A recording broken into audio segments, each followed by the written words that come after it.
Selamat berjumpa lagi dengan saya di channel kita, yaitu channel video pembelajaran seni budaya. Baik, sebelum kita mulai, saya akan selalu mengingatkan pada kalian semua, juga pada kita dan pada diri saya sendiri, untuk selalu menjaga protokol kesehatan. Jangan lupa M, banyak M. Yang pertama adalah menggunakan masker, mencuci tangan dengan sabun di air yang mengalir, menjaga jarak, mengurangi mobilitas, menjauhi kerumunan, makan makanan bergizi, minum vitamin, dan membahagiakan diri sendiri biar imun tetap tinggi. Oke? Kita akan belajar tentang apresiasi seni budaya mancanegara. Seni budaya mancanegara adalah semua karya seni budaya yang diciptakan oleh seniman yang berasal dari luar negeri. Artinya yang tidak berasal dari Indonesia. Mancanegara itu, manca itu luar, negara itu negeri, jadi di luar negeri, negara tetangga. Nah, luar negeri, seni budayanya bisa kita bagi menjadi dua konsep, yaitu nanti konsep barat dan konsep timur. Konsep barat itu adalah negara-negara barat, misalnya Eropa, Amerika, dan lain sebagainya, yang ada di benua barat. Kemudian konsep timur adalah yang ada di kawasan timur, yaitu Asia dan Afrika. Itu yang akan kita bahas. Tapi untuk pertemuan awal kali ini, yang akan kita bahas adalah yang berasal dari barat, yaitu benua Eropa dan Amerika. Pertama yang kita bahas adalah tentang seni rupa mancanegara. Dalam hal ini adalah negara barat. Untuk mengapresiasi seni rupa mancanegara, bisa kita wujudkan dengan pendekatan yang pertama adalah aplikatif, yaitu pendekatan dengan atau pendekatan dari teknik penciptaan karyanya. Jadi karyanya itu sendiri. Kemudian yang kedua adalah pendekatan kesejarahan, yaitu melihat hasil karyanya dan melihat sejarah pembuatannya sejak zaman prasejarah hingga masa kini. Nah, untuk seni rupa mancanegara, kita akan mengapresiasi dengan pendekatan kesejarahan. Nah, ini tidak hanya seni rupa saja, bidang-bidang seni yang lain nanti kita akan cenderung pada kesejarahan saja, yaitu bagaimana kita mengetahui awal kemunculan, tahun, dan lain sebagainya. Tapi tidak menutup kemungkinan juga menggunakan pendekatan aplikatif.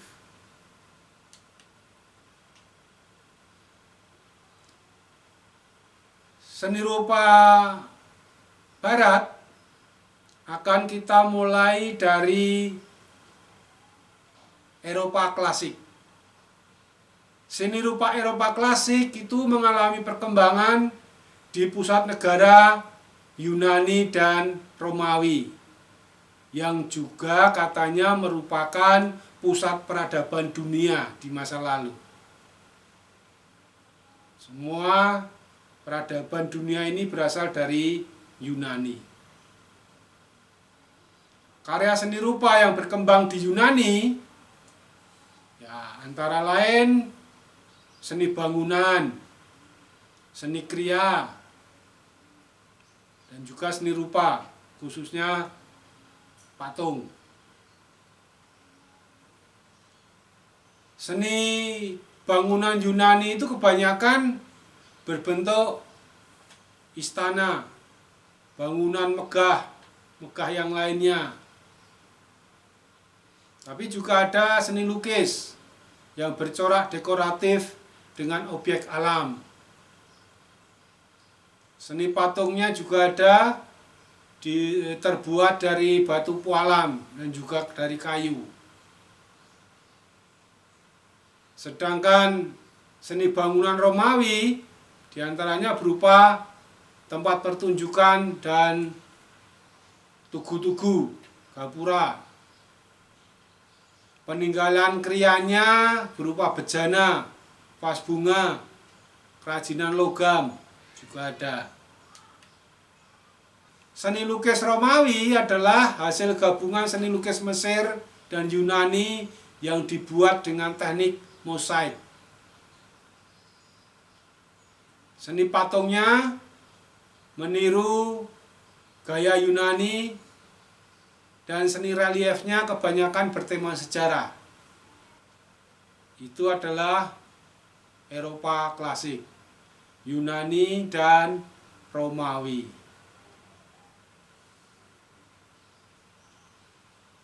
Yang kedua adalah zaman Renaissance. Zaman Renaissance merupakan peralihan antara zaman pertengahan ke abad modern yang berlangsung pada akhir abad ke-15 dan awal abad ke-16.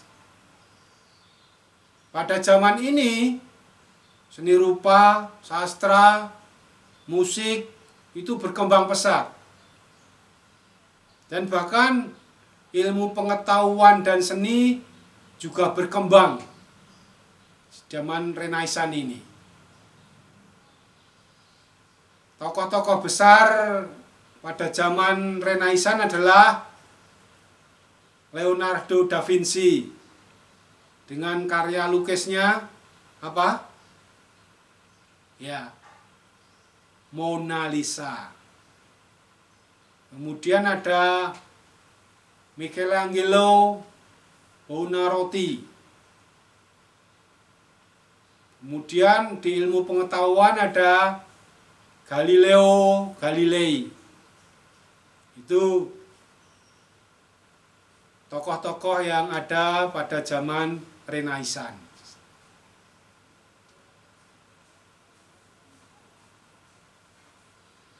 Kemudian zaman Barok. Zaman Barok muncul pada abad ke-16. Gaya Barok pada dasarnya melanjutkan perkembangan gaya sebelumnya, yaitu gaya Renaissance yang telah mengalami masa puncak kejayaan, kemudian dilanjutkan oleh Manierisme. Seniman-seniman muda yang kurang puas dengan stilisasi gaya Manierisme berusaha menciptakan suatu gaya yang berbeda,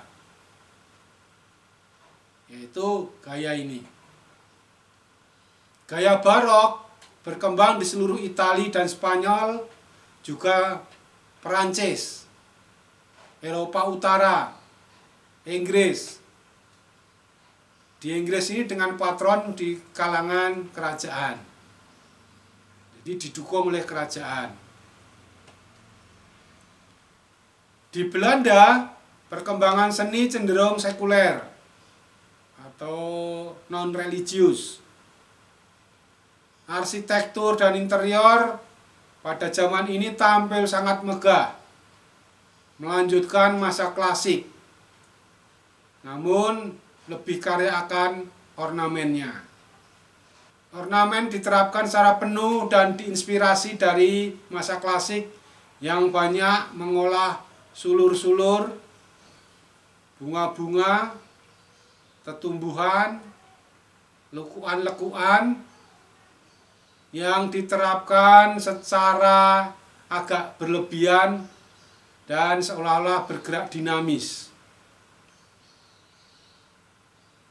Ciri-ciri seni rupa zaman barok antara lain bersifat dinamis, heroik, serta kaya cahaya dan warna.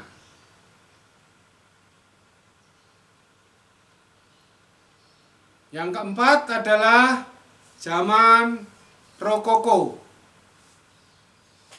Rokoko ada pada abad ke-17. Gaya seni Rokoko menghasilkan seni lukis, seni hias, dan juga seni pahat.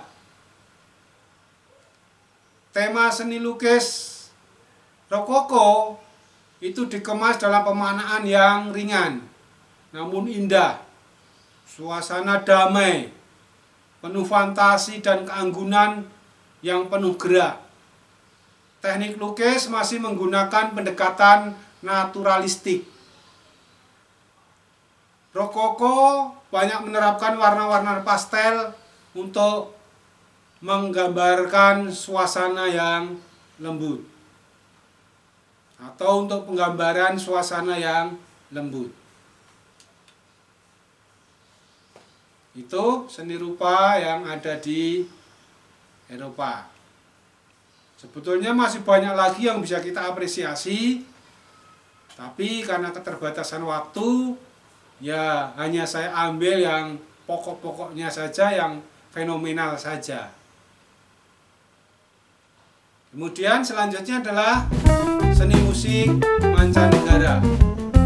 Seni musik barat. Mengapresiasi seni musik mancanegara bisa diwujudkan dengan memahami sejarah perkembangan seni musik mancanegara dan karya-karya seninya.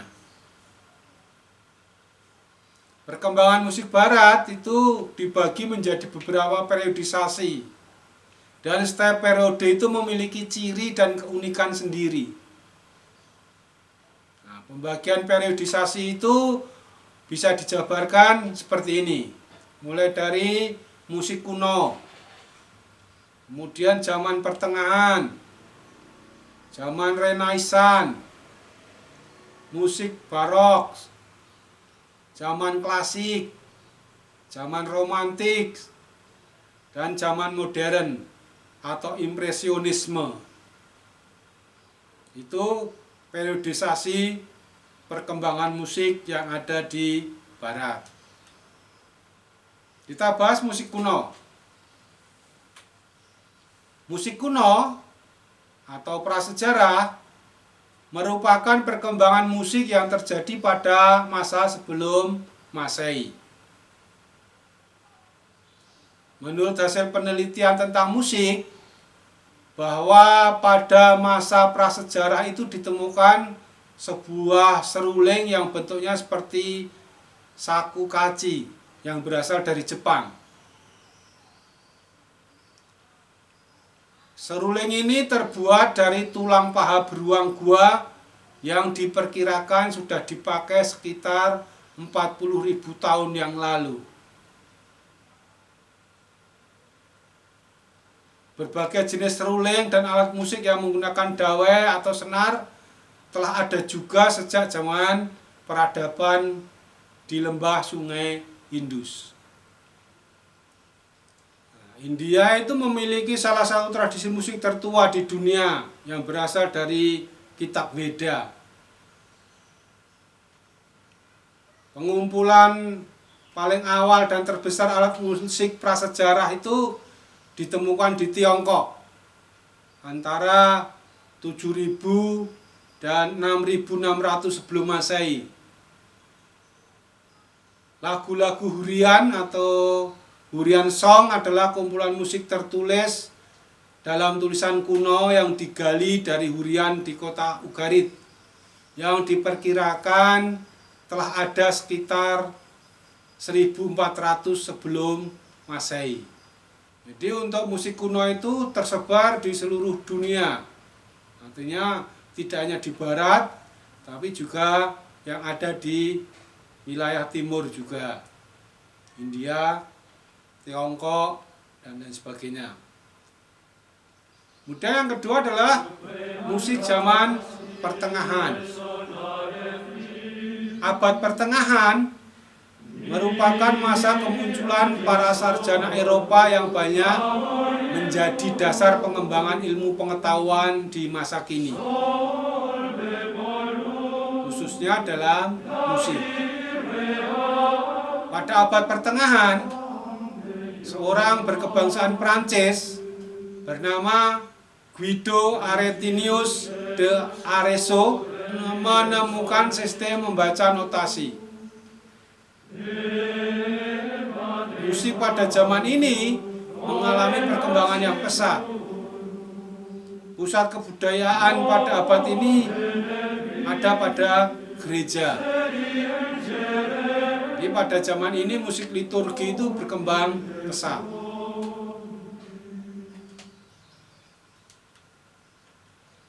Kemudian musik zaman Renaissance terjadi pada tahun 1500 sampai 1600 Masehi.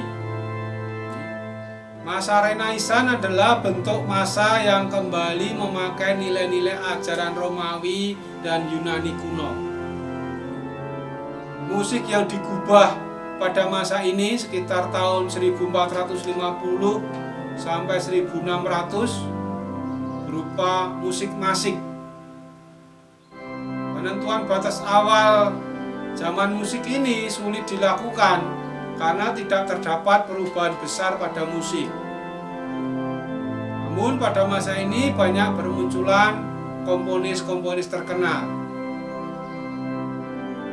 Di antaranya Giovanni Pierluigi da Palestrina, Orlando de Lassus, Lilian Beth, Giovanni Gabrieli, Galilei,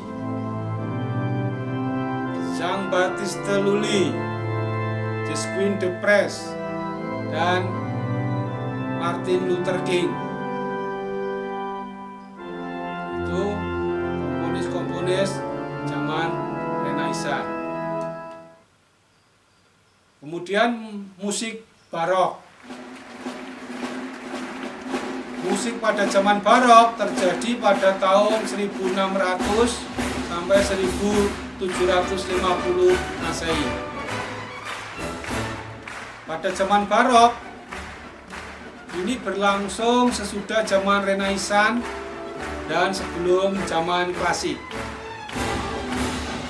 Komponis-komponis yang muncul serta terkenal pada zaman barok diantaranya adalah Claudio Monteverdi, Henry Purcell, Johann Sebastian Bach, Jean-Philippe Rameau, George Frederick Handel, dan Antonio Vivaldi. Itu komponis zaman barok. Yang paling terkenal adalah Johann Sebastian Bach dan Antonio Vivaldi. Kalian bisa searching di Google atau lihat di YouTube karya-karya komponis ini seperti apa. Kemudian musik klasik. Periode musik klasik terjadi pada tahun 1750 sampai 1850. Pada periode klasik ini terjadi banyak perubahan dalam dunia musik barat, yaitu hadirnya musik klasik. Walaupun istilah musik klasik biasa digunakan untuk menyebut semua jenis musik dalam tradisi ini Istilah tersebut juga digunakan untuk menyebut musik zaman tertentu dalam tradisi tersebut. Jadi klasik itu sebutan untuk musik daerah tertentu, musik tradisi tertentu pada zaman tertentu. Tapi bisa kita gunakan juga untuk menyebut zaman klasik. Komponis-komponis yang muncul pada zaman klasik, misalnya Lucio Clementi, Antonio Salieri, Carl Philipp Emanuel Bach, dan komponis yang paling terkenal dari zaman klasik ini adalah Wolfgang Amadeus Mozart dan Ludwig van Beethoven. Silahkan kalian cari karya-karya Mozart dan juga karya-karya Beethoven itu seperti apa. Kalian bisa mengapresiasi di sana.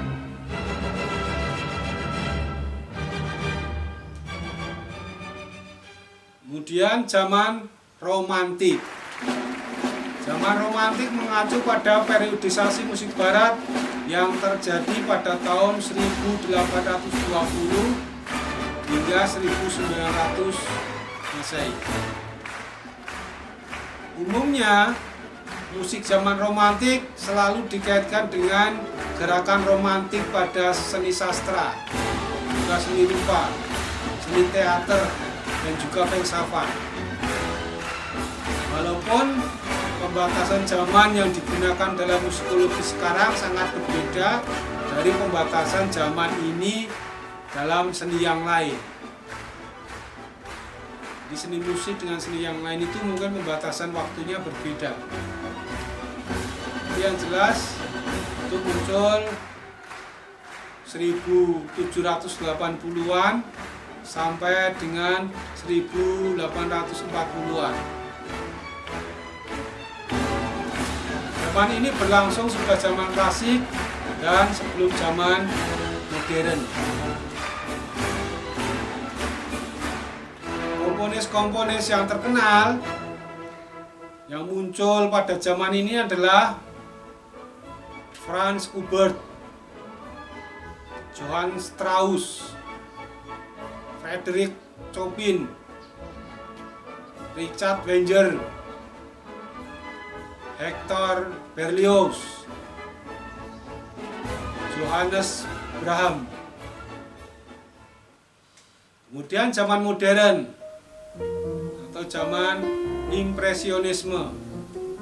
Musik zaman modern atau musik zaman impresionisme ini terjadi pada abad ke-20, yaitu dimulai pada tahun 1900 hingga tahun 2000. Sedangkan musik kontemporer dimulai pada tahun 1975 hingga sekarang ini. Jadi dari tahun 1975 hingga 2000 adalah masa di mana musik era abad 20 dan musik kontemporer itu berjalan berdampingan. Musik abad 20 diawali oleh Claude Debussy yang mengusung gaya impresionisme. Pada zaman impresionisme ini, para komposer benua Amerika memulai karirnya di bidang musik, seperti Charles Ives, John Alden Carpenter, Josh Gershwin. Ada juga Arnold Schoenberg yang lulusan Akademi Vina yang mengembangkan teknik 12 nada. Selanjutnya adalah seni tari mancanegara. Tari mancanegara adalah tarian yang tumbuh dan berkembang di luar Indonesia ini, di mancanegara. Untuk tari, perlu kita apresiasi dari fungsi tari. Di Barat, tari itu sebagai media pergaulan. Artinya bahwa kegiatan ini sebagai interaksi antar penghobi, antar penari, antar pencipta seni maupun masyarakat umum. Setiap pesta, setiap acara, pernikahan atau apapun selalu ada pertunjukan tari sebagai tari pergaulan. Mereka berdansa. Itu tari Barat. Kemudian fungsi yang kedua, tari sebagai hiburan. Jadi pada dasarnya tari ini tidak bertujuan untuk ditonton, tetapi tarian ini untuk kepuasan penarinya, sehingga bersifat spontanitas. Jadi kalau pengen menari ya menari saja, ada penonton atau tidak dipedulikan. Yang penting menarinya puas, menari bergerak bebas.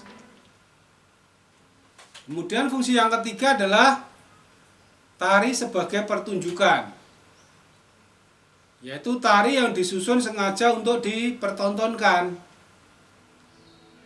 Dalam penyajiannya otomatis mengutamakan segi artistiknya, koreografinya juga yang baik, tema dan tujuan serta pesan yang ingin disampaikan itu jelas.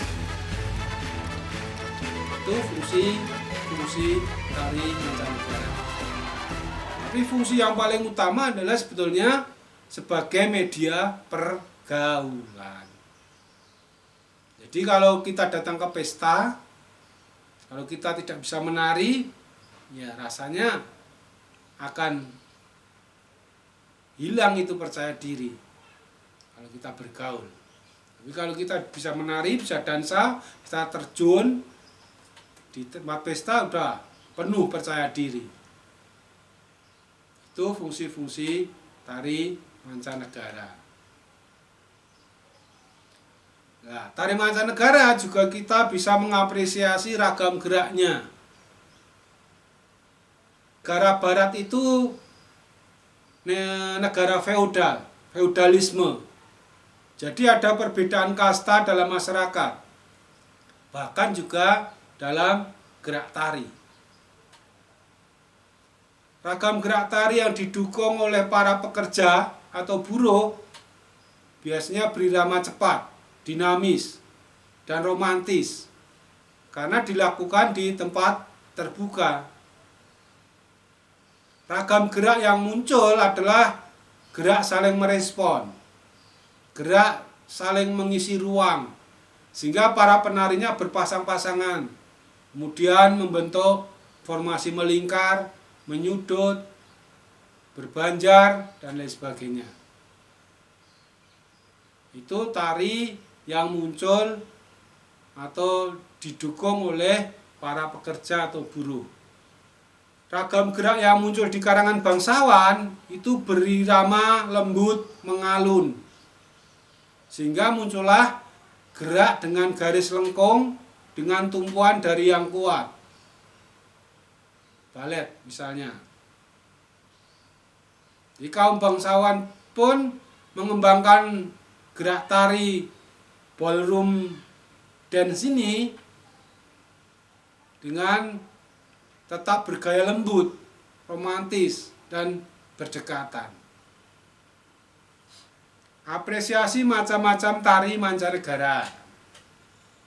Yang pertama tari balet, itu dari Italia. Kemudian terkenal di seluruh Eropa. Tari ini lebih terkenal di Prancis daripada di Italia sendiri. Balet merupakan salah satu jenis tarian modern yang banyak digemari. Mulai dari anak kecil hingga orang dewasa. Tidak hanya melihat gerakannya yang indah, balet ternyata juga mengajarkan beberapa hal pada kita. Salah satunya adalah ciri khas dari gerakan-gerakan balet adalah menari dengan menggunakan ujung kaki dengan gerakan berputar. Kalau dalam bahasa kita, bahasa Jawa itu jinjit. Ketika sedang berputar, fokuskan pandangan pada satu titik. Meskipun seluruh tubuh berputar, kita tidak akan merasa pusing sama sekali. Itu satu gerakan balet yang bisa kita apresiasi. Kemudian tari salsa. Pada dasarnya tari salsa itu terkenal karena gerakannya yang dinamis, lincah, dan energik. Tari salsa diiringi oleh musik salsa yang berasal dari son Kuba. Musik salsa merupakan gabungan antara musik tradisional Afrika dan Kuba, serta irama Amerika Latin. Tari salsa dipengaruhi oleh berbagai tarian seperti caca, mambo, guaracha, palomonte, yambu, papua, dan juga rumba. Itu tari salsa yang ada di barat. Ketiga tari yang terkenal di barat adalah tari flamenco. Itu di Spanyol. Tari flamenco merupakan tarian istana Moor yang kemudian dikembangkan dan dikreasikan oleh kaum Gipsi di kota Andalus, yang akhirnya dikenal sebagai tari flamenco. Pada dasarnya, pertunjukan flamenco merupakan pertunjukan musik dan tari, sehingga terkadang menggunakan alat musik kastanyet untuk menambah warna musik yang dibawakan. Ketukannya itu menggunakan kastanyet. Para penari tari flamenco biasanya menggunakan pakaian dan warna-warna yang mencolok, sehingga menimbulkan kesan ceria dalam tarian tersebut. Sedangkan untuk jumlah penari dalam suatu pertunjukan tari flamenco biasanya sangat bervariasi. Kadang penari membawakannya secara solo atau tunggal, dan bisa juga berpasangan atau bahkan bisa berkelompok. Itu tari flamenco dari Spanyol. Seperti kostum yang digunakan, gerakan pada tari flamenco pun juga menunjukkan gairah sang penari dengan mengandalkan gerakan tubuh yang cepat, energik, dan menarik, disertai beberapa improvisasi gerakan yang membuat tarian ini semakin menarik. Apalagi jika ditambah gerakan penari saat menepuk tangan dan menjentikkan jari di tengah-tengah gerakan tari.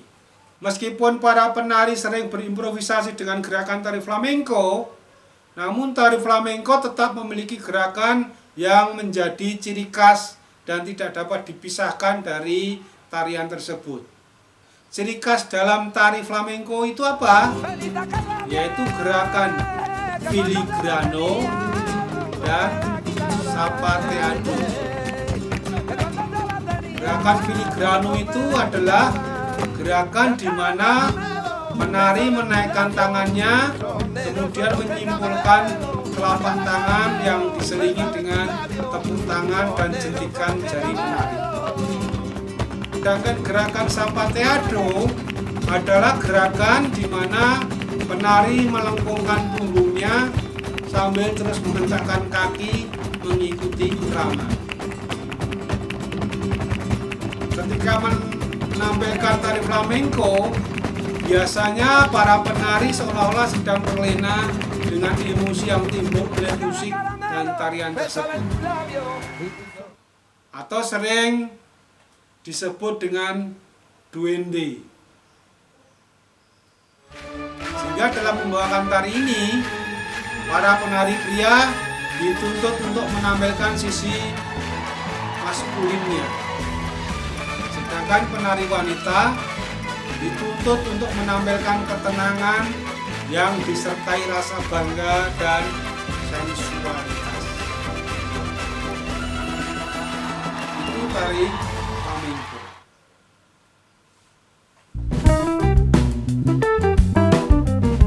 Selanjutnya kita bahas seni teater mancanegara. Teater mancanegara itu lebih komplit, lebih lengkap sejarahnya, mulai dari zaman Yunani kuno hingga zaman modern ini. Baik, kita awali dengan teater Yunani kuno atau teater Yunani klasik. Teater pertama kali mulai muncul di zaman Yunani klasik. Kita semua sudah tahu, karena sudah kita bahas di materi sebelumnya. Di saat itu tempat pertunjukan teater Yunani pertama kali yang permanen, secara permanen dibangun, yaitu sekitar 2300 tahun yang lalu. Teater ini dibangun tanpa atap, dalam bentuk setengah lingkaran dengan tempat duduk penonton yang melengkung dan berundak-undak, yang disebut dengan amphitheater.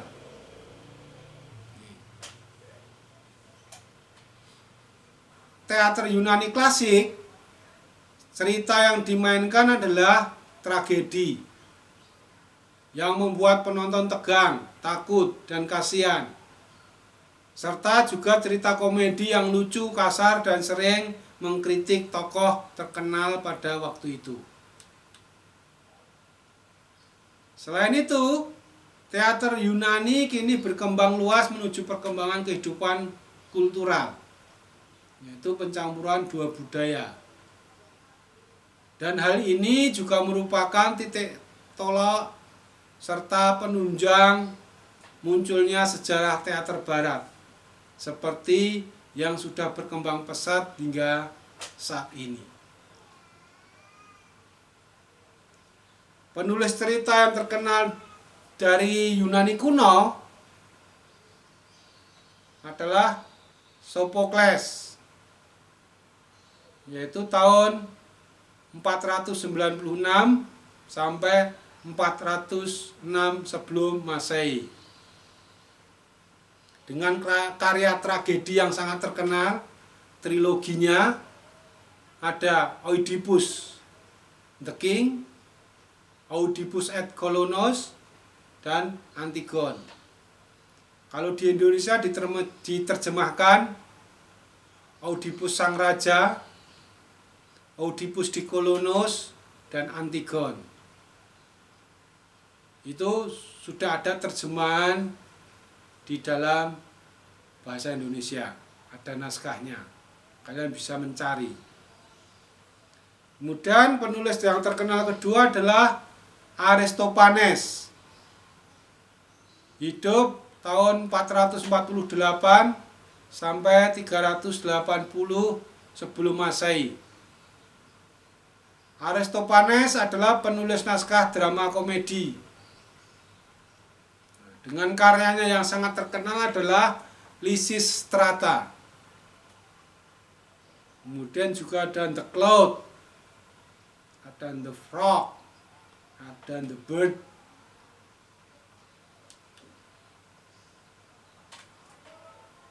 Sekarang kita bahas adalah teater Romawi klasik. Setelah tahun 200 sebelum Masehi, kegiatan kesenian beralih dari Yunani ke Roma. Begitu juga teater.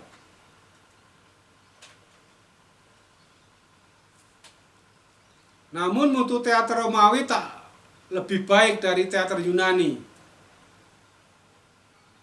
Teater pertama kali dipertunjukkan di kota Roma pada tahun 240 sebelum Masehi.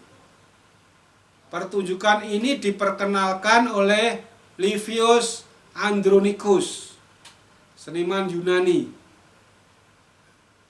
Teater Romawi merupakan hasil adaptasi bentuk teater Yunani. Hampir di setiap unsur panggungnya terdapat unsur pemanggungan teater Yunani. Namun demikian, teater Romawi pun memiliki kebaruan-kebaruan dalam penggarapan dan penikmatan yang asli dimiliki oleh masyarakat Romawi. Teater Romawi memiliki ciri-ciri sebagai berikut, yaitu tema berkisar pada masalah hidup kesenjangan golongan menengah. Yang kedua, karakteristik tokoh tergantung kelas, yaitu orang tua yang bermasalah dengan anak-anaknya atau kekayaan, anak muda yang melawan kekuasaan orang tua, dan lain sebagainya. Seluruh adegan terjadi di rumah, di jalan, di halaman. Bentuk-bentuk pertunjukan yang dikenal di zaman Romawi klasik adalah ada tragedi. Ada satu naskah karya Lucius Annaeus Seneca, ini juga penulis terkenal dari Romawi. Ada bentuk pertunjukan fars pendek, yaitu pertunjukan jenaka.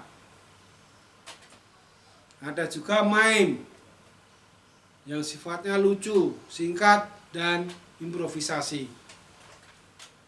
Yang ketiga adalah teater abad pertengahan. Tahun 1400-an dan 1500-an, banyak kota di Eropa mementaskan drama untuk merayakan hari-hari besar umat Kristen. Drama-drama dibuat berdasarkan cerita-cerita dari Alkitab dan dipertunjukkan di atas kereta yang disebut pageant dan ditarik keliling kota. Nah, para pemain drama pageant menggunakan tempat di bawah kereta untuk menyembunyikan peralatan. Peralatan itu bisa digunakan untuk efek tipuan, misalnya menurunkan seorang aktor dari atas panggung. Orang berkerumun untuk menyaksikan drama pageant religius ini di Eropa. Drama ini populer karena pemainnya berbicara dalam bahasa sehari-hari, bukan bahasa Latin yang merupakan bahasa resmi di sana.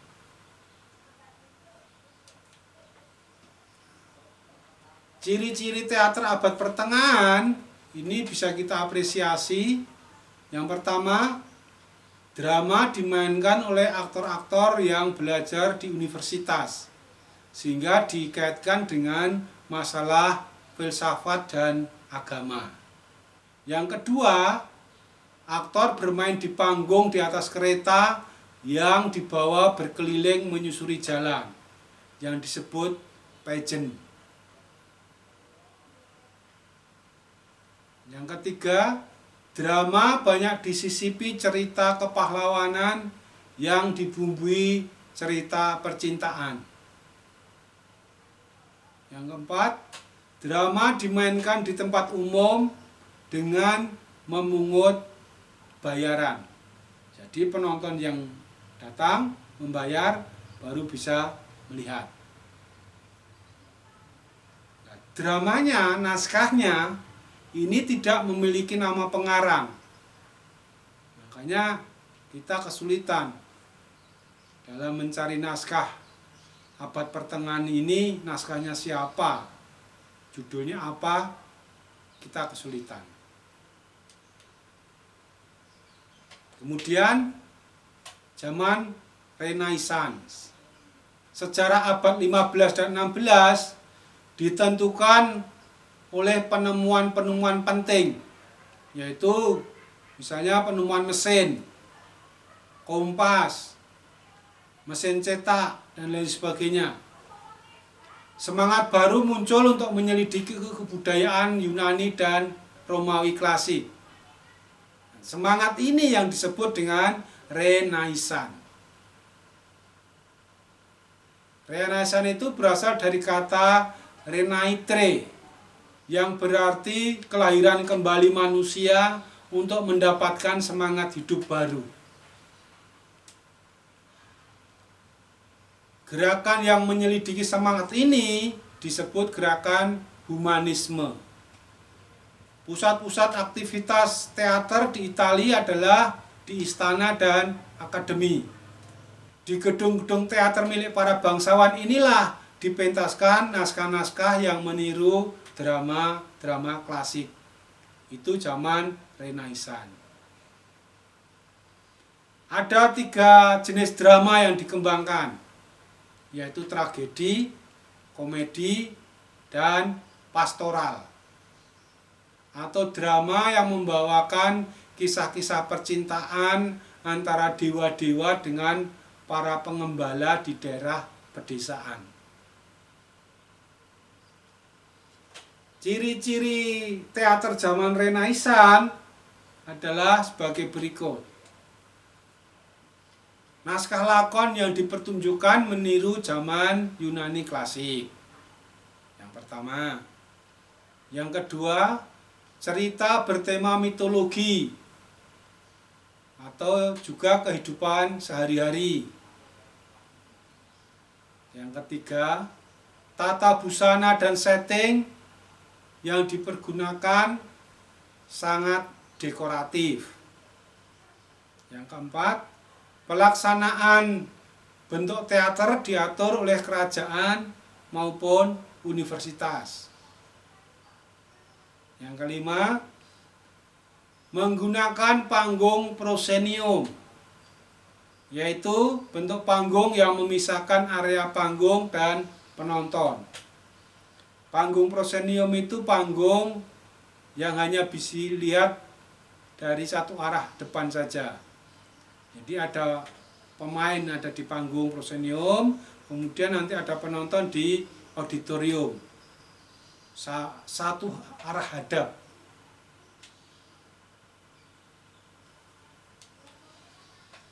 Kemudian teater zaman Elizabethan. Pada tahun 1576, selama pemerintahan Ratu Elizabeth I, gedung teater besar dari kayu dibangun di London, Inggris.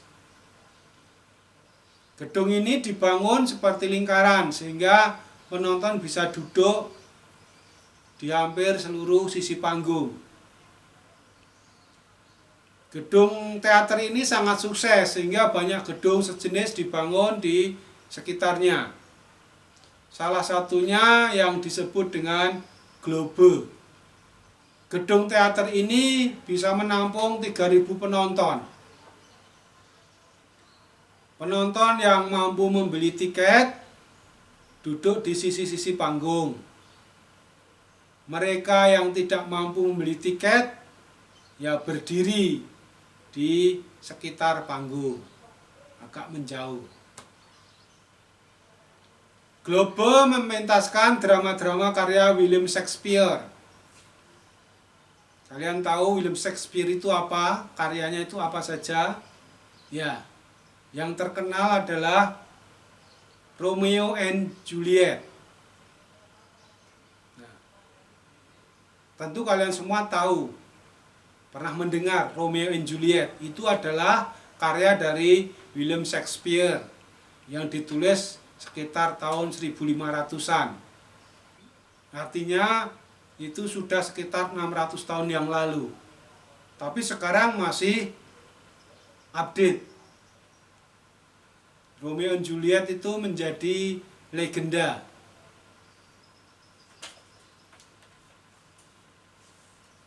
William Shakespeare hidup tahun 1564 dan meninggal tahun 1616. Ia adalah seorang aktor dan penyair. Dan tentu saja seorang penulis drama. Ia biasanya menulis dalam bentuk puisi atau sajak. Ia menulis 37 drama dengan berbagai tema, mulai dari pembunuhan, perang, sampai cinta dan kecemburuan. Nah, ciri-ciri teater zaman Elizabeth ini, pertama, pertunjukan dilaksanakan siang hari dan tidak mengenal waktu istirahat. Tempat adegan ditandai dengan ucapan dengan disampaikan dalam dialog para tokoh. Jadi setting tempat itu diucapkan oleh tokoh saat berdialog. Tokoh wanita ini dimainkan oleh pemain anak-anak laki-laki, tidak dimainkan wanita. Penontonnya berbagai lapisan masyarakat, dan di sekitar tempat pertunjukan itu diramaikan oleh penjual makanan dan minuman. Kemudian teater abad 17 di Spanyol dan Perancis. Drama-drama agama hanya berkembang di Spanyol Utara dan Barat, karena sebagian besar Spanyol pada waktu itu dikuasai oleh Islam.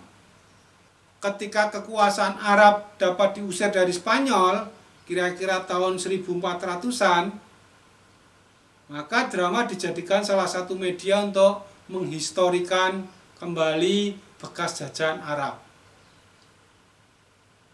Teater berkembang sebagai media dakwah agama. Inilah sebabnya drama agama berkembang di Spanyol. Gereja sangat berperan dalam pengembangan drama ini. Pertunjukan yang berkembang adalah autos sacramentales, yaitu dengan ciri-ciri antara lain tokoh-tokoh dalam cerita adalah tokoh simbolik. Misalnya si pendosa, si bijaksana, dipertemukan dengan tokoh supranatural dan manusia biasa dalam cerita ini berdasarkan kehidupan sekuler maupun ajaran agama.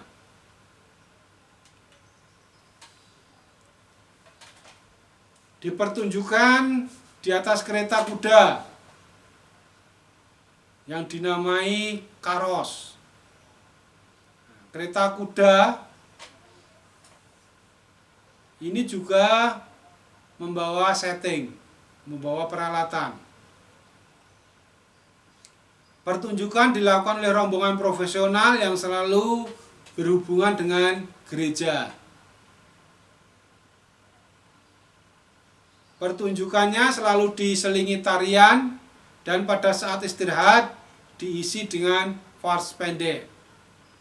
Unsur farce pendek berdampak masuknya sekulerisme dalam drama autos, dan berakibat gereja melarang autos pada tahun 1765 karena merajalelanya semangat farce dan menyimpang dari ajaran-ajaran agama.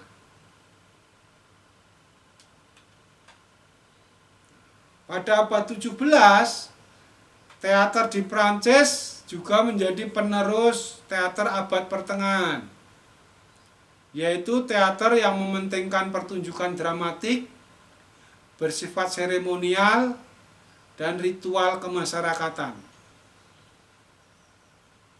Terdapat kecenderungan menulis naskah yang menggabungkan drama-drama klasik dengan tema-tema sosial yang dikaitkan dengan budaya pikir kaum terpelajar. Dramawan Prancis bergerak lebih ekstrem dalam mengembangkan bentuk baru tragedi klasik yang melampaui tragedi Yunani yang padat, cermat, dan santun.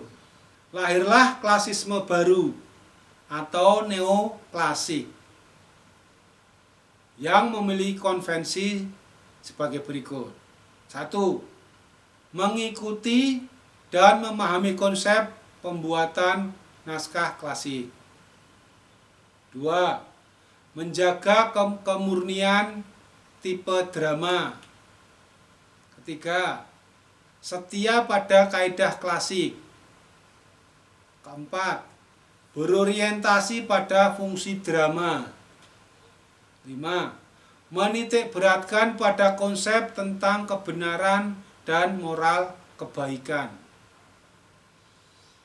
Berikutnya, setia pada keutuhan waktu, tempat, dan peristiwa. Berikutnya adalah hanya mengakui dua bentuk drama, yaitu tragedi dan komedi. Yang terakhir, konsep neoklasik mengajarkan tentang kebenaran. Itu. Penulis terkenal pada zaman neoklasik ini adalah Molière, seorang dramawan dan aktor Perancis yang memiliki sebutan empunya komedi dalam dunia kesusastraan barat. Naskah-naskahnya banyak. Di Indonesia sudah banyak diterjemahkan. Misalnya Akal Bulus Kevin, Dokter Gadungan, Don Juan, dan lain sebagainya. Bisa kalian cari sendiri. Itu naskah-naskah Molière. Ini seorang dramawan terkenal zaman neoklasik.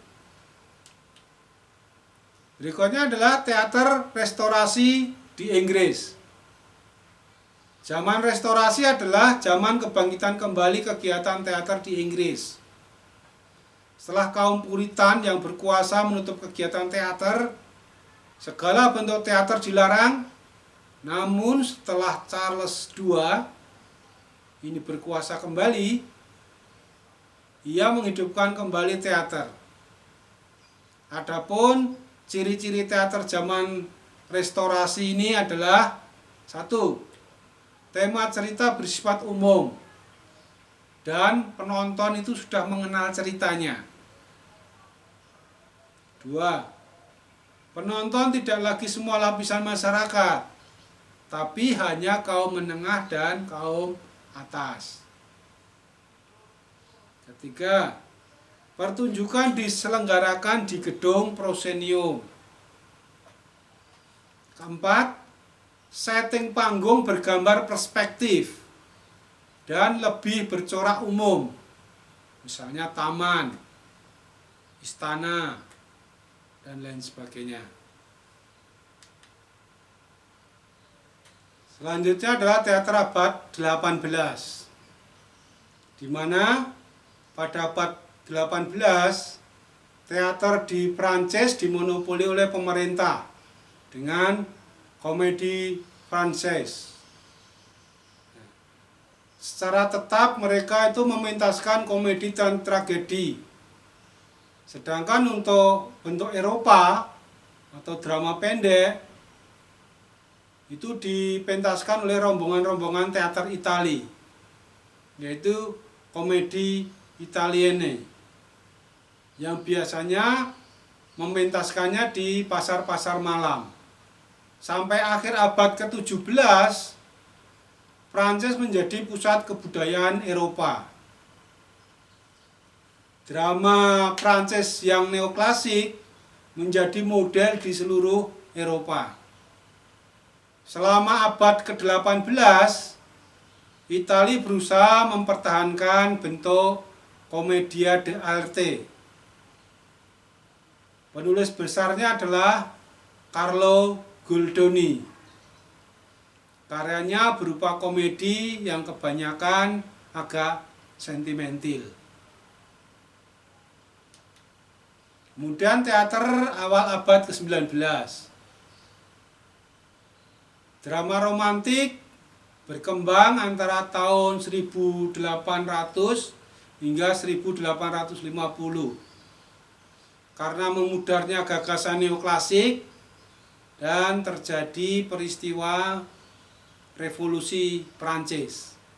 Revolusi Prancis yang berhasil mengubah struktur dan pola kehidupan rakyat Prancis ini menghadirkan gerakan baru, khususnya di teater, yang mendorong terciptanya formula penulisan tema dan penokohan dalam naskah lakon. Ciri-ciri pertunjukan teater romantik: 1. Menggunakan naskah dengan struktur yang bersifat longgar dengan karakter tokoh yang berubah-ubah di setiap episode. Yang kedua, setiap bagian plot cerita memiliki episode sendiri-sendiri atau plot episodik. Ketiga, inti cerita adalah masalah kebebasan memberontak pada fakta dan aturan yang bersifat klasik. Yang keempat, membawakan cerita kesejarahan yang memuat adegan perang, pemberontakan, pembakaran istana, perang tanding, dan lain sebagainya. Kelima, panggung dihiasi dengan gambar-gambar yang sangat indah. Yang keenam, setting perspektif diganti dengan lukisan untuk layar sayap panggung dan sayap belakang, dan bentuk skeneri ditampilkan bergantian. Pada awal abad ke-19 ini, sebuah pergerakan teater besar yang dikenal dengan romantik mulai berlangsung di Jerman juga.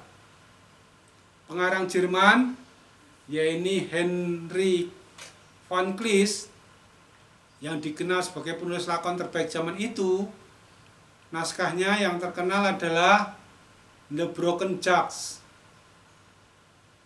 Di Indonesia diterjemahkan dalam Jambangan yang Pecah. Di Prancis dikenal Victor Hugo dan juga Alexander Dumas yang menulis Henry III, atau menulis yang paling terkenal adalah Tri Musketeer. Itu teater awal abad 19 romantik. Kemudian teater abad 19 realisme. Zaman realisme yang lahir pada penghujung abad 19 dapat dijadikan landas pacu lahirnya seni teater modern di barat.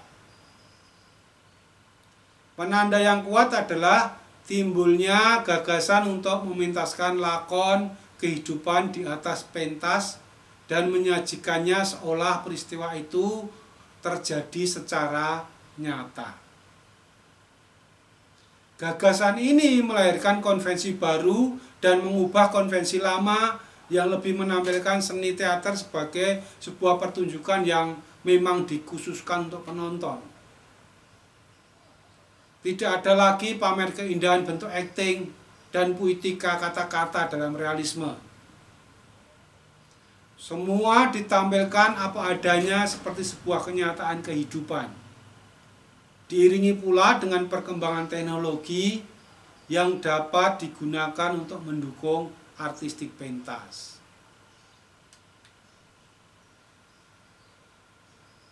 Selanjutnya, teater abad ke-20. Seiring dengan perkembangan waktu, kualitas pertunjukan realisme oleh beberapa seniman dianggap semakin menurun dan membosankan. Hal ini mendorong para pemikir teater untuk menemukan satu bentuk ekspresi baru yang lepas dari konvensi yang sudah ada.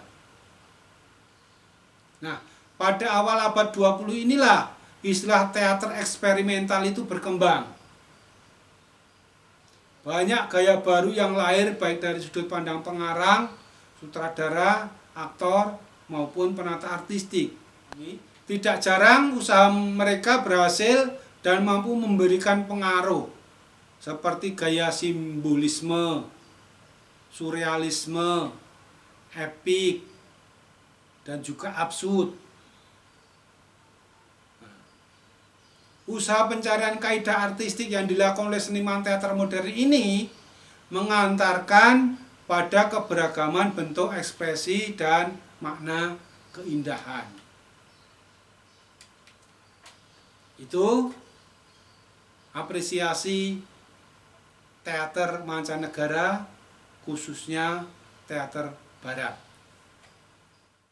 Oke, kita akan ketemu lagi pada pembahasan apresiasi seni budaya mancanegara, konsep timur. Jangan lupa tetap jaga kesehatan dan salam sehat.